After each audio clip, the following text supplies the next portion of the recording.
Hi everyone, welcome to the Chefs Forum Academy Masterclass with me, Dipna Anand. My restaurant in Southall is called The Brilliant, and at The Brilliant we specialise in Punjabi cooking.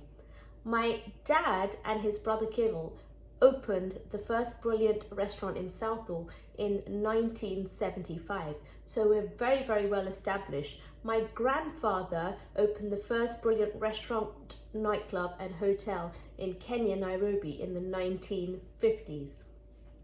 What I'm going to be sharing with you today is a recipe that I absolutely love.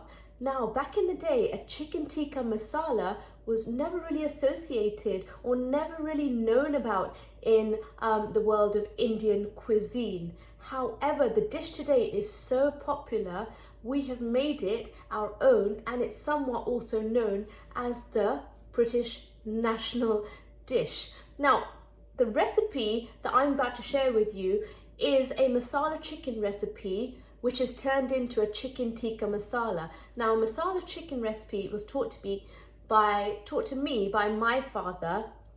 It was passed on from my grandfather to my dad and now to me. So really this recipe in its third, almost fourth generation. So the base is a masala chicken and then I turn it into a chicken tikka masala, just because a chicken tikka masala is probably one of the most popular dishes on our restaurant menu today. I mean, out of 10 customers, probably about 6 or 7 will order a chicken tikka masala, as it's always the safest bet. Now, this chicken tikka masala is our take on a proper chicken tikka masala. We use authentic spices, we marinate the chicken in yogurt and spices, and then we put together a sauce and we combine the two together. So this dish is going to be spectacular and I can't wait to share it with you all. So in regards to what I do today, I help my father in the running of the business. So there are 3 of us at the forefront of the Brilliant today. That's my father Gulu, my brother Shankar, who handles the front of house, and then there's me, who oversees the whole or entire operation side of things when it comes to food. That's really important. But we're based in Southall. We're a very popular restaurant. We've had lots of great chefs train with us as well, and we've been on TV numerous times. I also have my 2 cookbooks that I have released, and I also have a cookery school as well. So I think there's only one thing left to do. I think we better get started, right? But it's very important, like it is with any type of cooking, to ensure you have all the prep done before you start. So long as your mise en place is done, everything else will follow. So what I'm going to show you to do really quick is, firstly, what you need and what you need to do to the ingredients, and then we can get started. So onions, really important for this recipe. What you need to do is chop your onions nice and fine. Now, how do you stop yourself from crying when you're chopping an onion? I'll let you figure that one out. Okay, right, all my rubbish in a bowl. So it's really important when you're cooking to ensure that everything around you is nice and organized. Now, you might have your own way to peel and chop an onion. That's absolutely fine as well. But this is the way that I find easiest. So what I'm doing is just to peel off the skin, making a little cut on the side, and that will help me just peel off my skin. I'll try not to cry because I can already see these onions are really strong. What you want to do is ensure your 2 onions are nice and fine when you chop them. So what we're going to do, I find it easiest when I chop my onion into half like this, and then you cut about 3/4 of the way down, so not all the way, but 3/4 of the way down. Okay, and then you cut across right through the middle. Be really careful, and then you hold the onion together quite firm and tight, and you push down on your knife, and what you get is nice fine chops of onion. And then you get a big piece that you're left with, which is this one here, and you can just go ahead and chop that finely, and that's how you want to chop your onion. Let me go ahead and do all of that.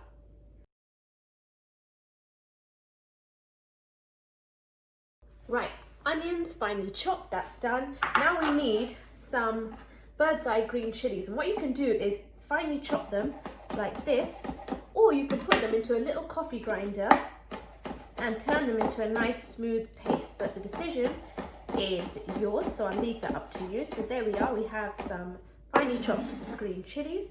What I also need for this dish is some fresh chopped coriander. And what we do with the fresh chopped coriander is firstly take off the elastic band, and you also don't need the bottom of the stalk, so you take some off, but you do need some of the stalk because that's where all the flavour is. And what you do is you hold the coriander together and you finely chop like this.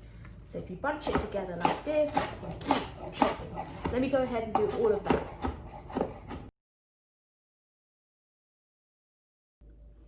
There you are. So most of my prep is done. My coriander is now finely chopped as well. My onions are done. I've shown you the green chilies.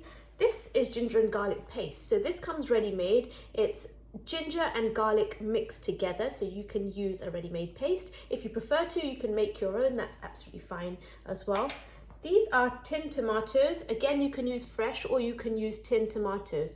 Whichever tomato you use, remember what you need to do is get a hand blender and puree your tomatoes so they're nice and smooth and they look like this. The reason we puree the tomatoes and finely chop the onions is so you get a nice smooth sauce. Right, prep is done. Let me show you which chicken we are using. So I've got some chicken here, and you can use chicken breast or you can use chicken thighs, and tell your butcher to cut them to size in tikka size pieces, or you can chop yourself. So I've kept them nice and small in piece size, bite size pieces. This is going to be just perfect. Right, I think we're ready to go. Let's go. Aha, so you're all ready to start. Just before we start, it's important for you to remember to use the best quality ingredients. So in the restaurant, we have to have a number of supplies that we use for our fruit and vegetables and for our meat and of course our dry goods, etc. And we try and choose our suppliers very, very carefully. It's important for us as a restaurant to remember to try and source our ingredients as locally as possible. So we have 2 or 3 fruit and vegetable supplies that we use, or local vegetable supplies that we use, and we have 2 or 3 butchers that we use. So it's really important to remember the best quality ingredients always give the best results when it comes to cooking. In regards to how many chefs we have at the Brilliant, at my restaurant, we have about 10 chefs working in the kitchen, as it does get very, very busy. Now, how did I learn to cook? So I've had the best of both worlds. My dad has taught me the secrets of the restaurant style cooking, and of course he was taught by my grandfather, and I've learned my home style cooking from my mum. So really I've had the best of both worlds. And then also I went on to do food, hospitality and catering at university, and that really helped me put my kind of practical skills really into practice. When I was young and growing up and wanted to pursue a future career in the food industry, I used to help my dad in his restaurant business. So that's really, really helped me. Right, time to get cooking. Now, there are so many ways to make chicken tikka masala. And let's face it, this is a dish which is a British invention, now so popular that if you go to India and order it in a restaurant, you will find it on their menu. So we've taken the dish and we've made it our very own. My version of it is an absolutely authentic one because it uses lots of different spices and it uses a base or a masala base that I've been taught by my grandfather, which is just spot on. Right, to start with, what you need in a mixing bowl is some olive oil. So we go in with some olive oil like this into a bowl. We also need some freshly squeezed lemon. That's going to give it a nice tangy flavour. We need a pinch of orange food colouring. This is powder. You don't have to use this, it's optional. So I'll leave it up to you as to whether you want to use the food colouring. You don't have to. We also need my dad's secret in his cooking. It's garam masala. The word garam means hot, so it's a hot blend of spices. This one is my grandfather's recipe dating back to over 75 years, and it makes all the difference between an average curry and a brilliant curry. So garam masala has gone in. I also need some ginger and garlic paste. So let's go in with ginger and garlic in equal amounts. Goes into the marinade like so. I've got the green chilies that I want to go in with. Now you are going to be adding some of these spices and ingredients in your sauce, so you're not going to overpower this too much. I need my spice box. Right, let's go in with some salt here. There we go. We're going to go in with some turmeric. So turmeric is a great digestive, also gives a great color to your curry. I want to go in with some cumin powder and also some coriander powder for a nice earthy and warm taste. And some red chili combined with that green is going to give us great flavors, really, really nice and hot, made from the seeds of the chili, so the hottest part. Right, we're in with our spices. What's next? Next, let's go in with our yogurt. So we are making a marinade for our chicken. We're going to coat the chicken in this marinade, leave it to marinate for a minimum of 30 minutes. If you want, you can leave it overnight as well. You can also remember to preheat your oven on 180. Right, all my ingredients for my marination are in. I'm going to get a whisk now and just mix that together. And already you see that lovely color forming. Wow, look at that. Really, really nice and smooth, full of flavor with those spices. You've got the cumin, you've got the coriander, making it nice, earthy and warm. You've got the spiciness coming from the red chili and the green chili, of course. It's seasoned with salt. You've got the garlic in there and the ginger and that olive oil, the lemon juice for a nice tang. Wow, just delicious. Right, that is whisked enough. And now my chicken. So I'm using some chicken thighs, which I have diced into small tikka size pieces actually. So you want to make sure they're nice and small like this. And really, that just all goes in like this, all in. I've also got a few of the bones in there as well, because I think the bones give such a good flavor. So I've got that in there as well, but you can go ahead and use boneless if you prefer, or breast. And now I'm just going ahead and mixing that all together, ensuring my marinade is really, really coating my chicken as well as possible. So I'm wearing gloves, so it's fine to do this with your hands. You can use a spoon if you prefer. Now, like I said, give this a minimum marination time of about 30 minutes before you get it into the oven. So I'm going to give that 30 minutes to marinate. I'm going to cling it, put it in the refrigerator, wait 30 minutes, and then put it into an oven tray and go ahead and cook it in my oven on 180 for about 25 to 30 minutes. In the meanwhile, we can make the sauce, chicken tikka masala. Let's go. Okay, let's go ahead and make the chicken tikka masala sauce. Right, heat on a medium. Okay, right, we need some vegetable oil. Goes into a pan. Get a large enough pan for that amount of chicken. Alrighty, just wait for that oil to heat through. Now, any vegetable oil is suitable, preferably sunflower oil. If you can get hold of it, that's perfect. What I also want to go ahead and add at this stage is cumin. This time, cumin seeds, because we added the powder in the marinade. Cumin seeds into my oil like so, and we want to wait for my cumin to start sizzling or talking to me before we go in with our finely chopped onions. I can hear my cumin. Now I'm going to go in with my onion like this. Now you need a wooden spoon for the sauce making part of this.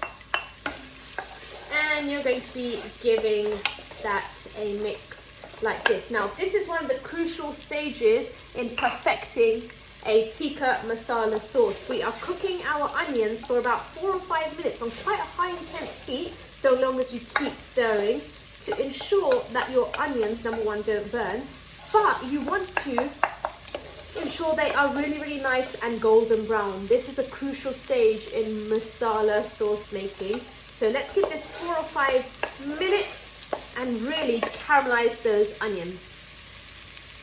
Wow, look at the color on my onions. They're really, really nice and caramelized.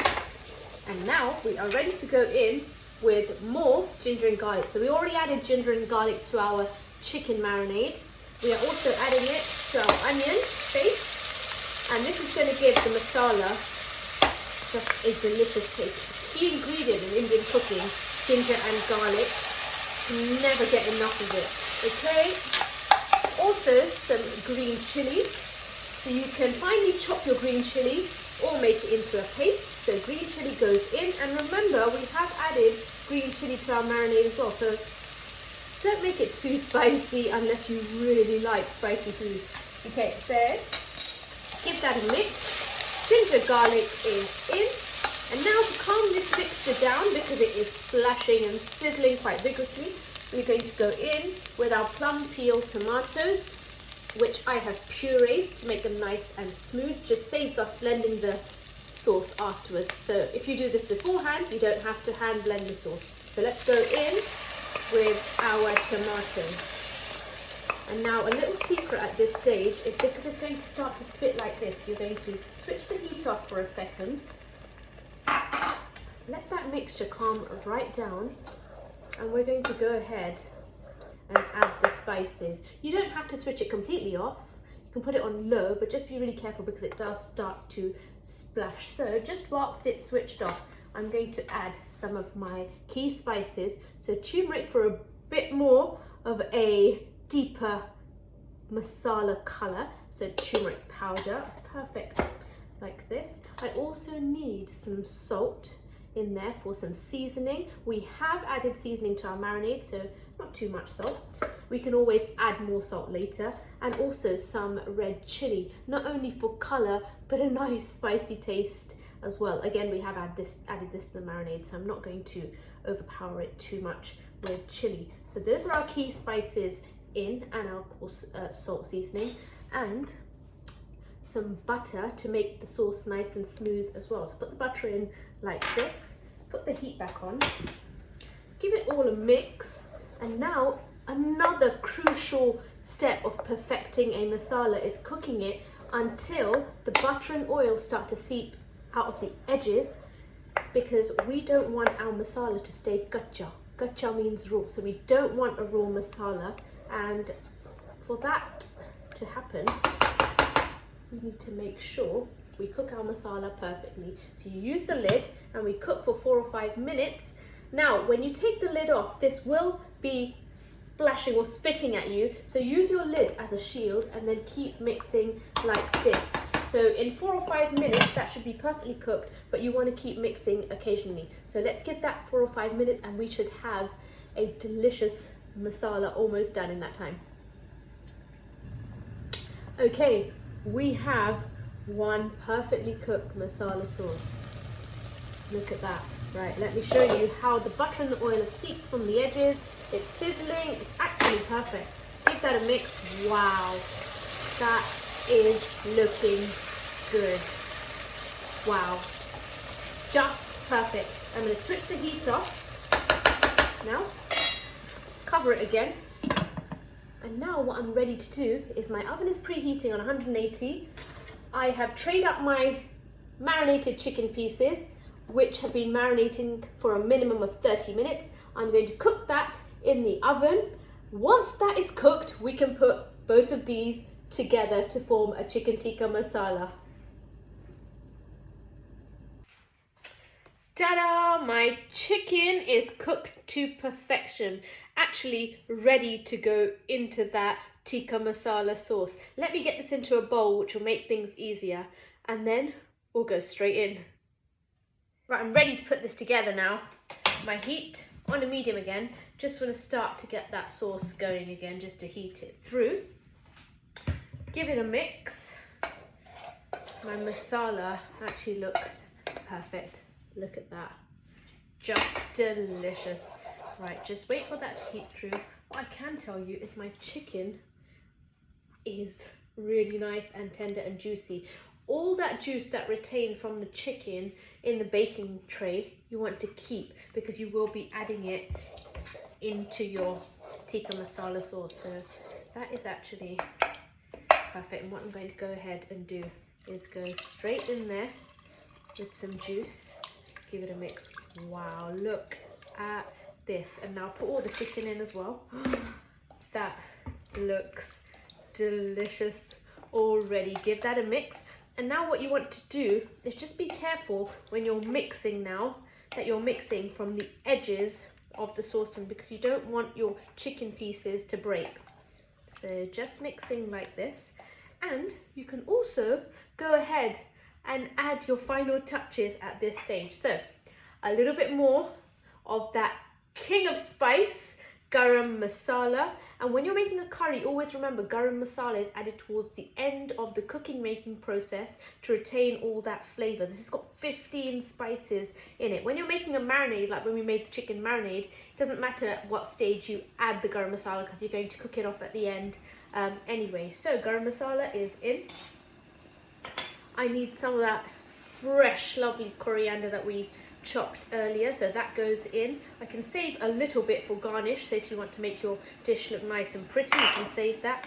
Give that a mix. Wow, just wow, look at this already. Now just at the end, a little dash of single cream in like this. What I'm going to do is just heat that through, and it's not going to take more than 1 to 2 minutes because you don't want to cook your chicken anymore. The chicken is nice and tender. The oven has cooked it to perfection. And if you're ever in doubt in regards to, how much to cook your chicken, take a piece, cut through it, just make sure the juices are running clear, and that's how you know your chicken is cooked perfectly. Right, it's starting to boil, and I know that is now just as I want it. Brilliant. Chicken tikka masala done. Switch off the heat. And now time to plate up. Right, here we go. Just delicious. Right.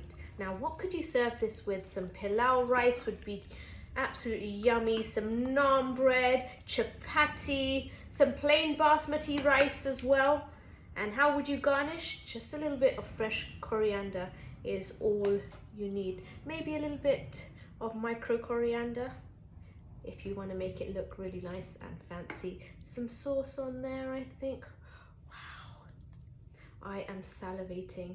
I hope you have enjoyed that because I certainly have enjoyed demonstrating that. Here's some fresh chopped coriander just to garnish, and there you have it, my chicken tikka masala. Give it a go. Let me know what you think. See you soon. Stay safe and stay happy. Bye bye.